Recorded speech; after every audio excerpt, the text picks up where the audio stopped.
بنتكم توفت، ما قالوش توفت ازاي ولا متوفيه ليه. ازاي. فاحنا اخر دقيقه حضرتك فاحنا واثقين ان هي توفت مثلا موته طبيعيه، ما نعرفش انها مقتوله لما رحنا البيت وشفنا المنظر. شفتي ايه لما شفت وشها كله كدمات، يعني اتعذبت، مش حكايه خبطه واحده او خبطتين، لا هو اتعذبت، اتفنن في تعذيبها، قعد 4 ساعات او 5 ساعات يعذب فيها لحد ما ربنا رحمها وخد روحها، لان لو الروح ما كانتش تدعي كان هيكمل تعذيب. هو يعني ايه اللي خلاه ان هو يبدا يعذبها العذاب ده كله زي ما انت بتقولي؟ ما حدش عايز يريحني ويقول لي ايه اللي حصل، بالعلم ان حماها وحماتها وسلفتها كانوا قاعدين تحت وسابينها هي تتضرب فوق.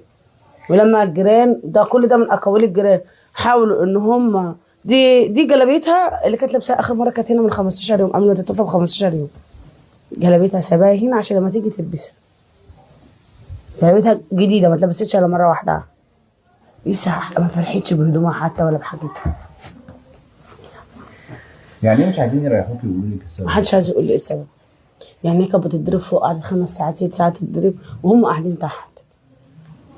على روايه سلفتها اللي هي ما بتقول نزل يضرب فيا تحت، حماية وحماتي حشوا عنها، ما حشتوش عن بنتي ليه؟ ولما الجيران حاولوا ان هم يخبطوا ويشوفوا ايه الصوات ده ليه؟ ما رضيوش، قالوا له هي الوليه نفسها امه قالت ده واحد بيربي مراته. عملت ايه؟ عملت ايه؟ لما نزل قال لهم ده ماتت ونزلها لهم ميته تحت، قال خلاص ابتدوا يفكروا ان هم يتخلصوا من الجثه ازاي. لما الدكتور برضه راح جابوا الدكتور، هما كانوا واخدها في اللفيفه في الملايه ورايح بيها، جاب توك توك وراح بيها، الله اعلم كان رايح بيها فين. والجيران برضه قالوا له ده ميته لما وقعت منه وراح مدخلينها تاني. عندك دي جريمه مدبره بكل المقاييس. يعني هو كان ناوي ان هو يتخلص من الجثه. هقول لك ليه. اولا كانوا بيخرجوا معلم الجريمه من الشقه اللي بنتي ماتت فيها. ثانيا حموها وغيروا لها هدومها وغسلوا السجاده، وانا قلت الكلام ده في كذا لقاء، وشالوا حافظه الصاله حطها في اوضه النوم. ثالثا فكوا الغساله اللي المهندسين بتيجي تركبها من المطبخ حطوها في الحمام.